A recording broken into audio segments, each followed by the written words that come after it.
Hi, this is Joe Chambers. Welcome to Musicians Hall of Fame Backstage. Today's guest is the great James Burton. This will be part one of two parts, as James also has too much to say in just one show. A lot of people remember James from being on the Ozzie and Harriet show and backing up Ricky Nelson. He played on what many consider to be the first video with I'm a Traveling Man. Later, I think probably most people remember James as playing with Elvis Presley from 1969 until Elvis passed away. So when we come back, the great James Burton.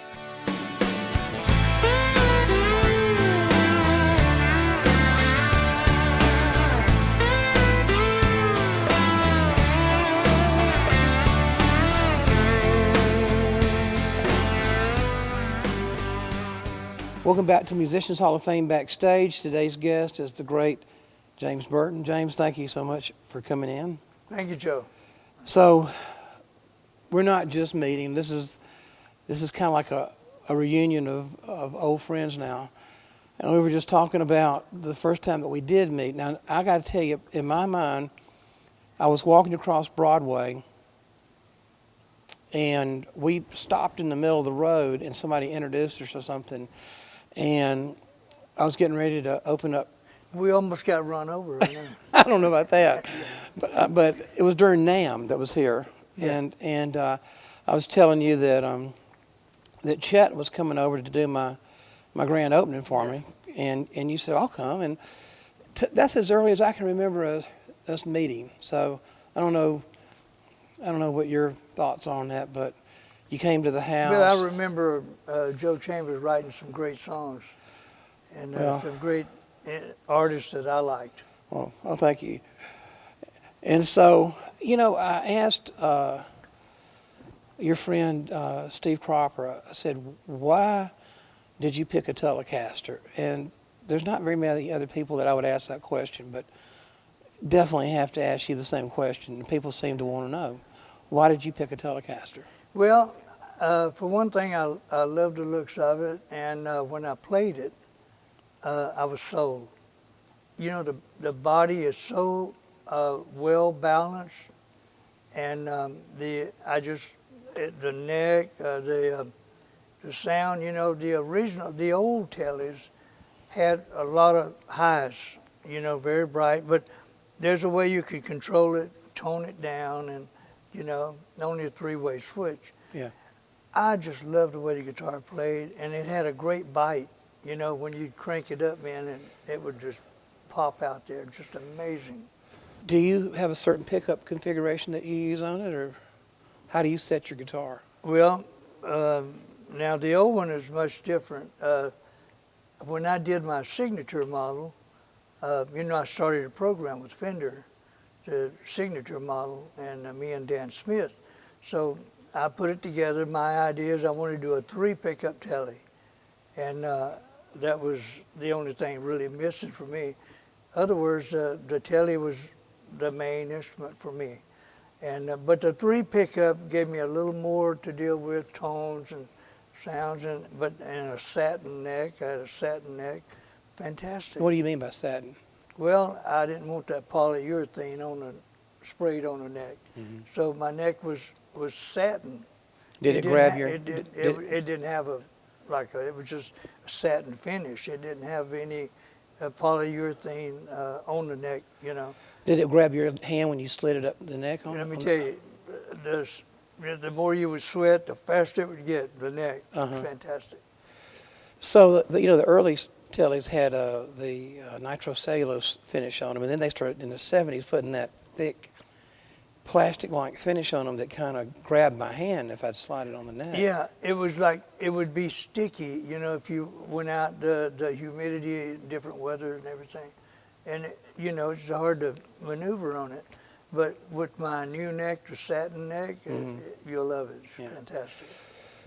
The first telly you had, the white telly, how did that come about? Well, I was walking by this music store in my hometown, Shreveport, Louisiana, and the music store was J&S Music, and they had this beautiful Telecaster hanging in the window, blonde. It was beautiful, and I just stood there and looked at it for 30 minutes, and I went home, told my mother about it, and so when Dad came home from work, she talked to him about it, and Dad said, well, if that's the guitar he wants, go get it for him. That's my very first Tele and first guitar. And you still have it, Not right? my first guitar, but I still have it. You still have it, yeah. It recorded Suzy Q and a few Ricky Nelson records. I even played it with Elvis when we opened Las Vegas in 1969. That guitar is just amazing. But okay, that guitar, I know a lot of people, because those songs were so classic. What was your setting and what amp did you use on those like Suzy Q and the early Ricky Nelson songs? Well, I used a little small amp, Deluxe, Fender Deluxe, and the old model, and I liked the Twin. Worked good for me. The Twin mostly for live shows, but the Deluxe in the studio. Mm-hmm. And for the Suzy Q, the settings on the guitar, sometimes I would go in between the middle setting, between that and the lead pickup, and I got a little bit out of phase sound. It's pretty interesting. As a matter of fact, I used that sound on a few Ricky Nelson records, like Traveling Man and some of the other songs. You didn't have a lot of volume. You lost a lot of volume, but you can crank the amp up and still have that sound. What do you call the lead pickup? Do you call that the neck or the bridge? The lead pickup is the one very far back pickup, and I call that the chrome setting, and where the strings come over the bridge. So the bridge back. setting. Yeah. Yeah. So the other pickup is down by the neck, which is more of a bass, tone. But when you're in that lead pickup, it's hot, ready to go. Where do you stay the most, or where did you stay the most? What setting? Well, it really depends on what I was doing. The original Tele had a lot of highs, Buck Owens and Merle Haggard and the early stuff, But I would tone it down a little bit so I could bring in more mid-range and which a little fatter notes. The too much treble, very thin. The notes are a little high, a little thin. But it depends on the song.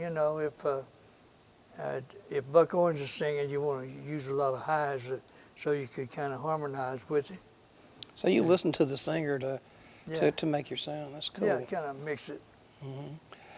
And But so you got to remember, Joe, that guitar I played on thousands of sessions, many more than that. But I got to tell you, I only had that one guitar that I played on all these records, and you can hear all these records on record.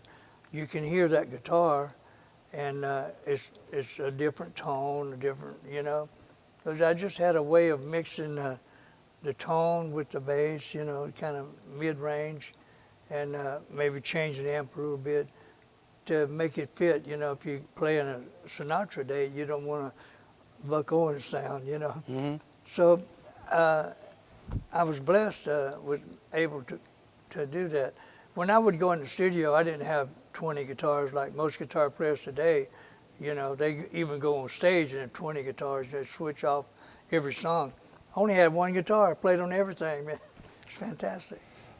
So, everybody's going to want to know, and was there a transition guitar between the white Tele and the Paisley Tele?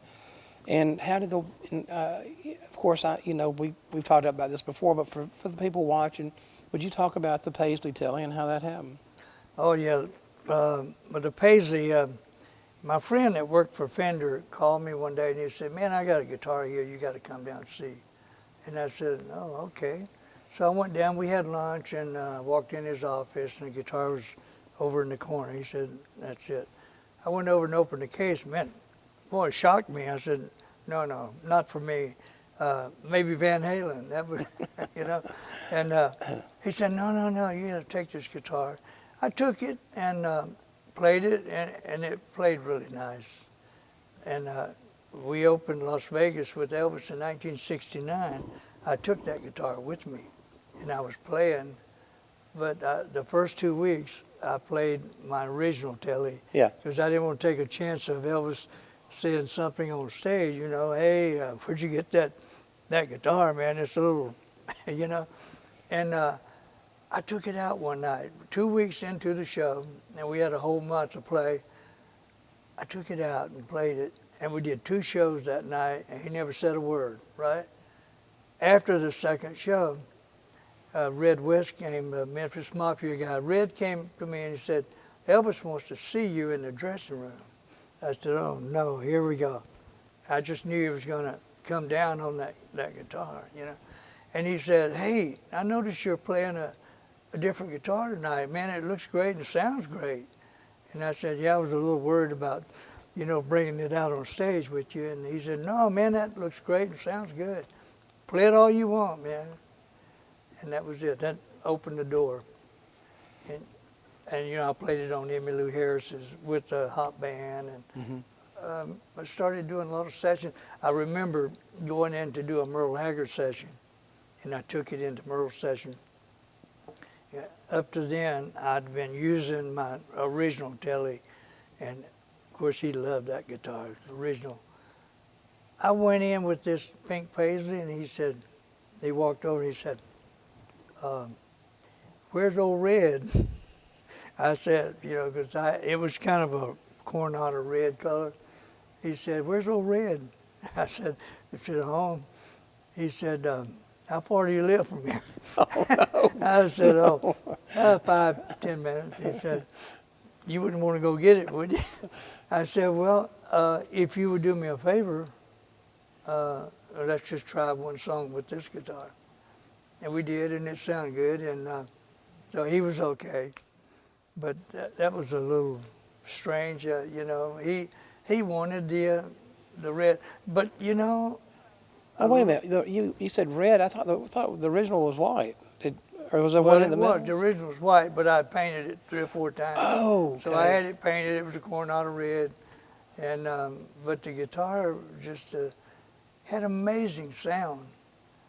That old Red, you know. Yeah. But when I brought the pink paisley out, Merle said, where's the old Red guitar? I said, oh, okay, it's at home. Well, I'm sure he was so used to all those great sounds that he was afraid it might, you know, change his thing. But, yeah. But, you know, a lot of the sounds in the fingers, and I played an old Silvertone one time. It didn't sound like me. Yeah. But, you know, it's something about different guitars that do have a lot of different sounds. But when you pick a guitar up, for me, when I pick it up and play it, I know the guitar sounds different, but it's something to do with the fingers, how you, I don't know, it's just something in the fingers that bring the tone out with the guitar or something. For me, I don't know. Well, I know what you mean. It's the player, you know. There's a funny story about Chet. This guy kept telling Chet, man, what kind of guitar is that you're playing? It's a great guitar, you know, just kept on and on about it. Till Chet set it in the stand and went, how's it sound now? You know, so it's the player, obviously. Yeah. And, you know, we got a guitar that was one of Glenn Campbell's guitars. And I was sitting around playing it. Is that the Ovation? No, it was before that. It was a little Moserite acoustic that he played on the Smothers Brothers Comedy Hour, and then when he had his own show, he played it on the first few shows of that. And you can tell it because there was a crack they had to fix in it, and you could see where they fixed it on camera. Yeah. And so it was the first 4 or 5 shows that they used it on. And I was sitting around and playing it, and I was like, man, this guitar sounds like, you know, bad. And then I found some video of Glenn playing it, and I went, it's not the guitar, it was me, you know, or Glenn could just make anything sound great, you know. And I saw so many pictures of him where he was playing a little Japanese import electric. And that was the first one that when I met him, he was playing a Japanese guitar. It sounded great. Well, it had a hole carved in the headstock, right? Yeah. And then it had a pistol grip in the body as well. It was Yeah. before Vi had the Ibanez, you know, guitars. So anyway, the player is everything, you know. I mean, and you're such an influence on so many people. Who influenced you to play? Was there somebody that you listened to before you started playing? Well, when I started playing, Joe, Mother said that I would listen to the radio day in, day out, the country music station. And I loved all those Ernest Tubb records of George Jones. I mean, just amazing music, Hank Williams Sr., you know. And man, these guys were my heroes. And of course, Chet was my hero, you know, guitar. Merle Travis, Les Paul, and even a guy named Billy Bird, who also played with Ernest Tubb. A great player. And I loved all that, man. I loved all that. I wanted to play like Chet. Well, the closest I could get was with a flat pick and a finger pick and playing that style, you know. But I woke up one day and I said, and I'm playing Merle Travis, I'm playing Chet and mixing it up a little bit, you know. And I said, you know, there's only one Chet, there's one Les Paul and one Merle Travis, and I can't be them. I've got to do my own thing. But I tried, I remember trying, because I knew Chet used a thumb pick, and I tried the thumb pick one time, and not knowing, because when you get excited, you start playing double stops, you know, and picking up and down, and all of a sudden, there goes the pick, you know, and I said, wait a minute, I can't deal with that. So I went to a flat pick and a finger pick. And the reason I started using a finger pick is because when I wrote this little instrumental, I was playing it with just my finger, you know, no pick. Mm-hmm. And I had with the flat pick. And I couldn't get the bite. I couldn't get that bite off the string I wanted. So I said, because I was playing like slide dobro, slide steel, and I would use the picks for that. And I noticed that the finger pick the string would just pop out at you, just real bright. And I tried that on my telly with the finger pick, and that was it, Suzy Q. Mm. And I was working with this blues band, Dale Hawkins, and I wrote the music, Dale wrote the lyrics, and the rest is history. Hey, when we come back, we're going to talk about Suzy Q for just a second, and so just stay tuned. The Musicians Hall of Fame and Museum has been celebrating the men and women who make the music of our lives since 2006. The Musicians Hall of Fame is the one and only museum in the world that honors the talented musicians who played on the greatest recordings of all time. It's a music city, huh? It's, I mean, where else are you going to get the cats, all the cats that are in this room? The Grammy Museum Gallery at the Musicians Hall of Fame is an interactive facility that allows guests to explore the process of making a recording. Take drum lessons with Ringo Starr. Sing on stage with Ray Charles. Write a song with Desmond Child. Rap with Nelly. Or be Garth Brooks in our recording studio experience. Located in the heart of downtown Nashville, in the first floor of the historic Nashville Municipal Auditorium. Come see what you've heard at the Musicians Hall of Fame and Museum. Dream Events and Catering is Nashville's leading full-service event and catering company. Grounded in exceptional customer service, creative expertise, and dreaming big, we imagine your next event as memorable, meaningful, and delicious. Welcome back to Musicians Hall of Fame Backstage with James Burton. You wrote Suzy Q, you're 14 years old, but they didn't put your name on as a writer. Well, I was 15 years old when we actually recorded it in KWKH radio station downtown up on the 4th floor. I remember that. Dale and I got stuck on the elevator going up, so they had to pull us out of the elevator. Anyway, we recorded that. I wrote the music and Dale wrote the lyrics, and his manager took over and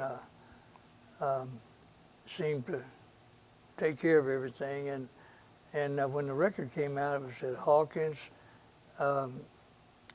Lewis, and Broadwater. 3 names on the record. but it only should have been two names, Right. Hawkins and Burton. But I didn't know anything. You know, I'm a guitar player. I was 14, 15 years old. I didn't know the other part of the business, you know.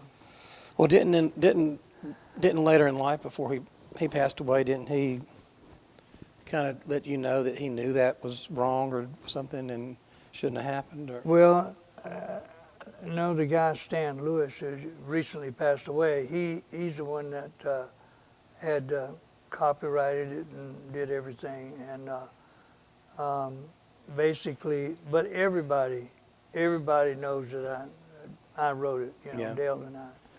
So Still would have been John nice to Fogerty get. recorded it, you know, John Fogerty, Credence, and Yeah. everybody knew I wrote it, and Dale. So, you know, there's still a chance of getting a copyright back, you know. Well, it would have been nice to have made a little money. I'm sure you could have used it. Yeah, well, they sometime. say they can go back a few years. I don't know how far, but, you know, it's still popular today. Every place you go, everybody wants to hear Suzy Q. Right. Yeah. And they even use it for a lot of jingles, commercials. So, you know, people are always going to want to know about Elvis. Is there, did you met him like in '69? Is that right? 69. Well, he called me for the 68 comeback special, but I was doing an album with Frank Sinatra, and I couldn't, was not available.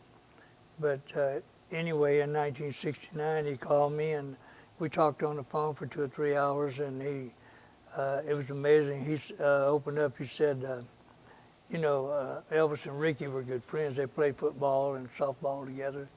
And so Elvis said, you know, I watch the Oz and Harriet TV show.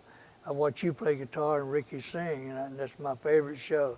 I watch it every week. And I said, wow, king of rock and roll watching me on TV.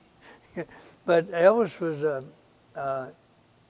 you know, when he called me and we're talking to each other on the phone, it's like we had known each other our whole lives, you know, because our background in music is pretty much the same, gospel, you know, a little bluegrass and folk and, of course, country music. And a great story was I was working with a guy named Bob Luman, and we had the same three-piece that Elvis had, you know, guitar and stand-up bass. As a matter of fact, we were playing a club one night, Scotty, DJ, and Bill Black, they came in, and Bob said, hey, you guys come sit in and play with us. So they brought their instruments in, and we were playing, and Scotty was just plugged into a regular amp. And so every time we get to the solo, we're doing all the Elvis songs, and Scotty would look at me, take it. And I'm playing all the solos, and I said, wait a minute, this guy played on these records, and he's not doing it. But anyway, after we took a little break, Scotty went out to the car and brought in his amp, and he plugged it in, and he hit one note, and it went, young, young, young, young. I said, so that's how you do it.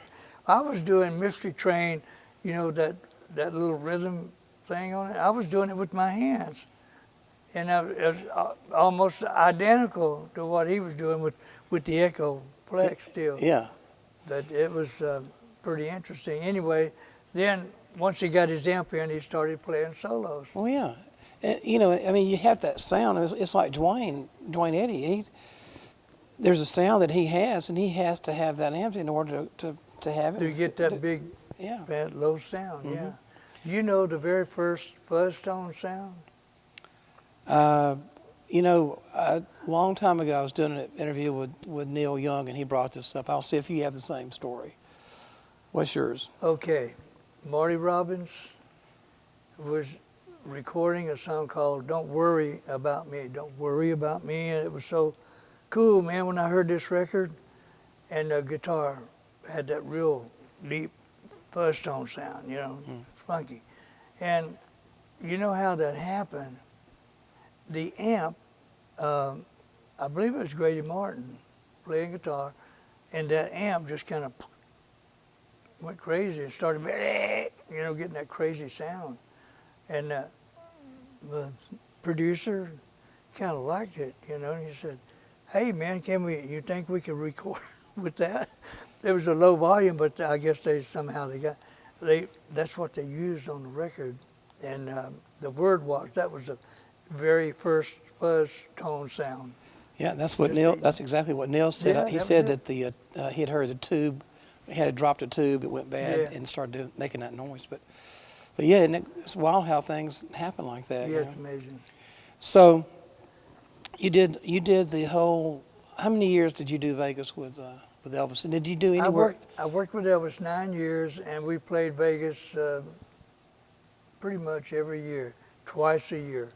We'd go and do 10 weeks. We'd go in a week early to rehearse with the orchestra, and then we'd do 2 shows a night, 8 nights a week. No nights off, non-stop for 4 weeks solid.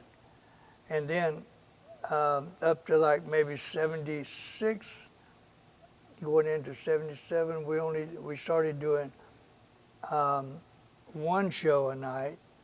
Would be like they would rotate like maybe a dinner show and the late show. Sometimes we would do 3 shows a night because Elvis wanted to do a 3rd show for the I guess the employees, the workers, because they couldn't go see the show. Like a real late So show. yeah, like at 2 o'clock in the morning. Mm-hmm. Well, he was up all night anyway, right? Oh yeah. And then after we did the 3rd show, we'd go upstairs up to his suite, and he would sing gospel all night. But What was that like? No, it was fun.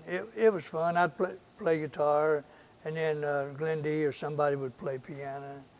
And Elvis loved it. J.D. Sumner and the Stamps and the Imperials, and it was fun stuff. What was touring like with Elvis? Oh, it was great. We had 3 planes flying. Colonel Parker would go a day ahead of us and check out the venue and everything. Then we would, normally we would fly in before Elvis and go in, get set up and everything, and maybe a sound check. We didn't really do much of a sound check. We had the same guys all the time, and I only did tweak maybe during the show, tweak it a little bit. But it was real easy. Then Elvis would fly in, get out of the plane, come in, do the show. And after the show, he's in the limo back to the plane. So when he left, he truly did leave the building every time. You guys didn't hang? Ladies and gentlemen, Elvis has left the building. And you know who did that, started that? When I was playing Louisiana Hayride with Bob Luman, the MC, Horace Logan, and there was another guy, Frank Page. Horace Logan was the guy that introduced Elvis that night. And after the show, Elvis did maybe 2 or 3 songs, and after that, he's off the stage, down the stairs, into the limo. And the crowd's going crazy. And Frank Page said, Horace, you need to go out and tell the folks something because, they're going to tear this place down. And so Horace walked out there, and he walked up to the mic, and he said, ladies and gentlemen, Elvis has left the building. And then they started doing it from then on? Well, yeah, we had a guy that would go out with us. He was like he kind of reminded me of an old circus guy, kind of like Colonel Parker, But he would go out, and after every show, he'd walk up to Mike and say, ladies and gentlemen, Elvis has left the building. Well, once again, thank you so much for coming. You're one of my best friends. I love you to death. And thanks for watching Musicians Hall of Fame.